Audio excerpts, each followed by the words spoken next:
Please excuse the extreme level of whiteness over on this side.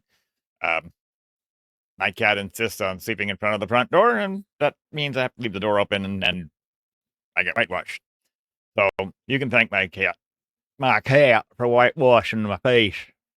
Anyhow, the big Falcon 9 versus the moon non-event. A fiasco of a night. Um, One, yeah, it was pretty optimistic for us to think that we had telescopes on Earth that were strong enough to actually, see the impact. I mean, if it was a big plume, we might be able to see a little plume on it. But again, we were, that's, you know, pretty optimistic. We, can't see where we landed on the moon. So kind of difficult for us to see the impact unless it was large. And I was actually half figuring they might be using the um, lunar orbiter we have up there that's constantly going around and photographing. I was kind of hoping maybe we'd have video, someone would cut in with a video feed from it. That didn't happen. I thought I was still on the air. Well, no, I lost my mic somewhere in my broadcast, and I thought I was not broadcasting anyhow. So I, started farting around with my mic, trying to figure out why it wasn't working, and then went around with farting with my computer. And then I looked up and realized I was still broadcasting. So you got about 10 minutes, 15 minutes of coverage of the actual non-event, and then the rest of it is like the next 30 minutes is me screwing around with my settings and looking perplexed and or looking more perplexed. But even then, it wasn't just a fiasco in itself, and it wasn't a fiasco on my end as well. Well, as well it was, but it turns out I found out the next day that the feed I was using for the feed going out to you guys, even if we were able to see it, and even if there was a little bit of a plume coming off of it, still wouldn't have seen it because I found out the next day the feed I was using, the guy's camera froze. So it was showing a steady image, not a live image. Just it was a live image when it froze, but it was broadcasting a non-moving image. So the moon could have been blown away out of the sky, and it would still be showing this frozen image.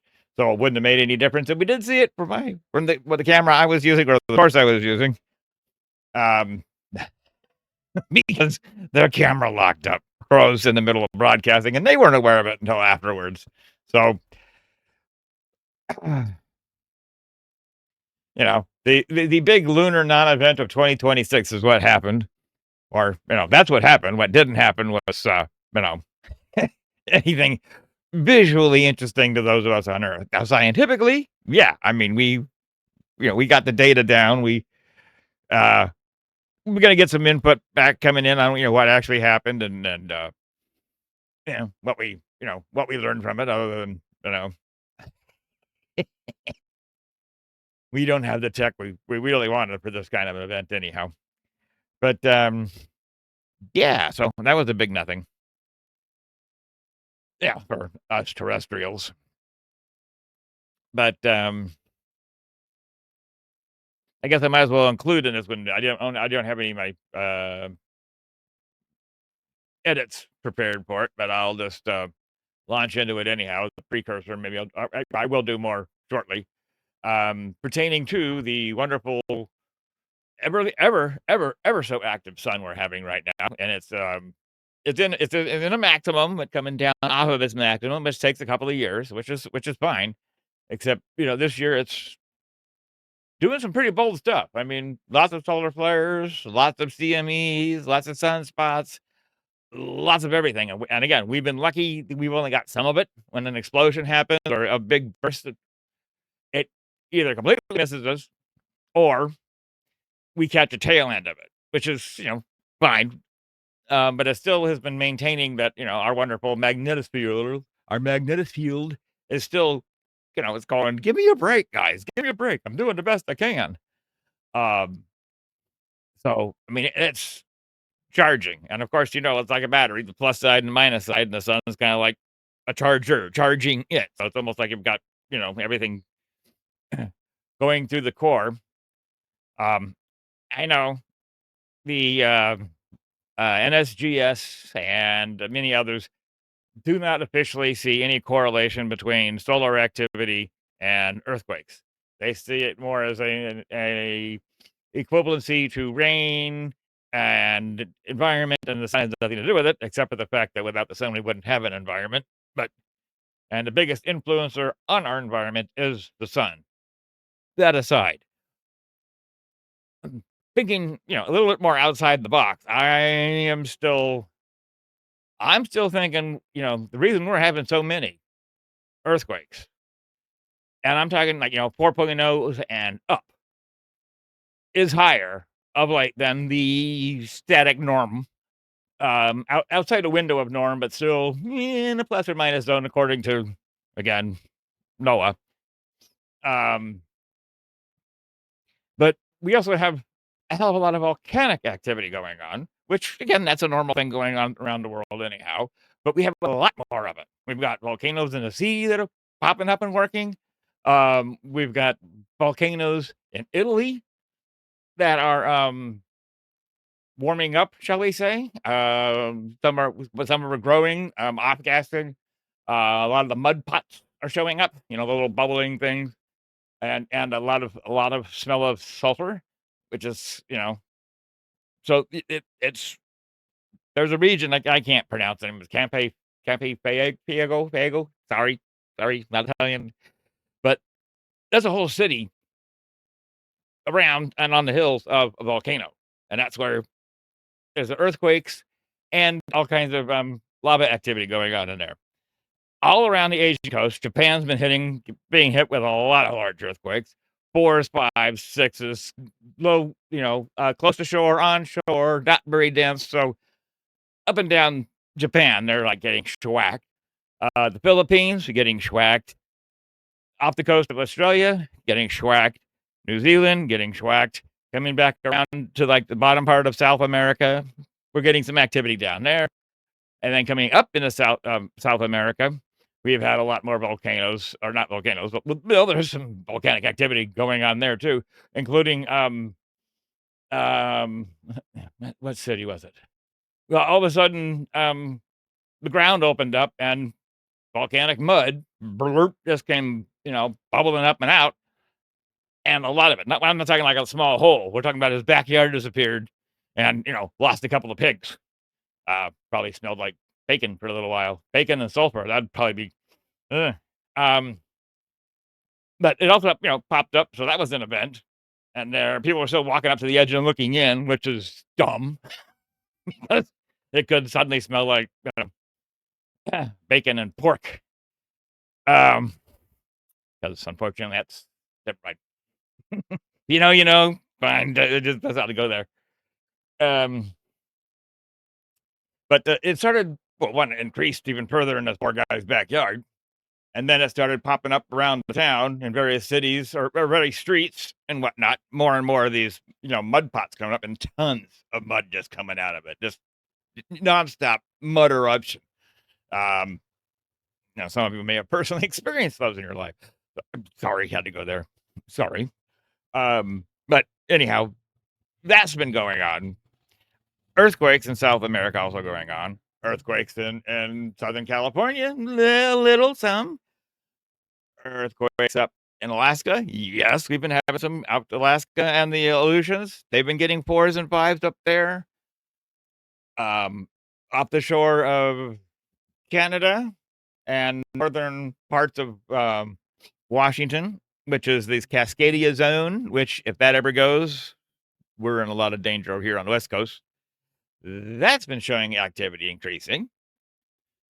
Oregon, off the coast of, and online a little bit, on land, also a little bit more. And California has been experiencing a little more activity in some spots that it hasn't had activity in a while. So the Pacific Plate I just outlined, Alaska, around to Japan, down to Australia, over to South America, and back up. There are other plates right around it, like Japan's actually you're on a different plate, but the Pacific Plate matches right up with the uh, Asian plate. No, anyhow, the plate that Japan, several plates converge right where Japan is. Not good location for those people, but they've been living there quite well with it. So more power to them, and I mean that quite literally. But anyhow, the whole plate, it's showing signs of buckling. It's moving all around us except in California. And, I live in California, born and raised in California, moved out, lived in Ohio, lived in Washington State, um, back in California. But it's very concerning that when California is past due for a big earthquake to happen, we're getting, again, some activity. Like, was it Mount St. Helens is showing some activity?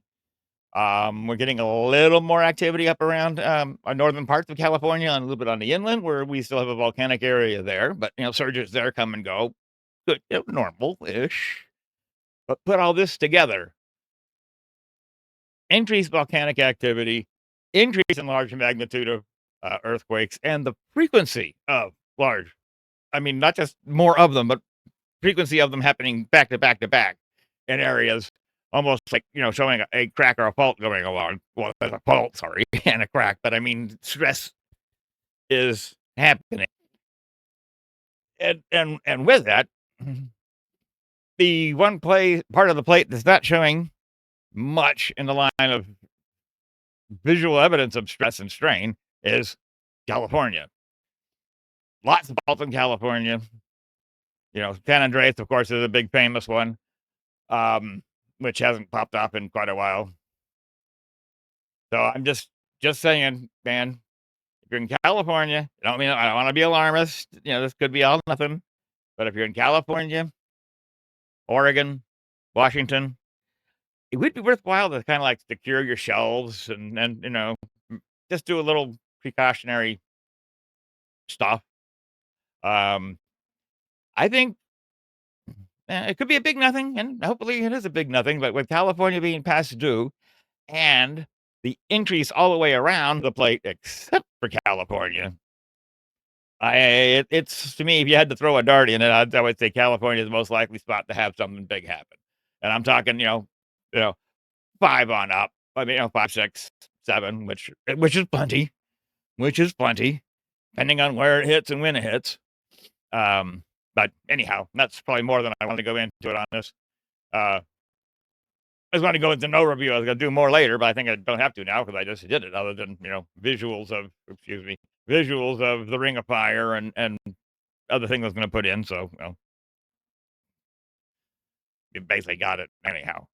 So uh, again, the big non-event of 2026 was the Falcon 9 smacking into the moon that no one got to see, and the fact that I still think, well, we probably still have the potential. I'm not saying like next week, but I'm saying next couple of months, half a year from now, if things continue somewhere in that period, I think California might get something a little bit big, or Oregon and or more of the Washington, Canada area. Up again, the Cascadia zone. Well, actually, Cascadia zone comes from Canada through Washington into the northern part of Oregon. That's right. So it's not northern part of Washington and Canada. It's northern part of Oregon and then through Washington and Canada. But it kind of worked its way out from the coast. Here's the coastline. It kind of starts closer to Oregon and then works its way out. Sorry, out. Um, but still, that's a big area. That's if something happens there, it's going to happen, and it's going to be big, and no one's going to like it.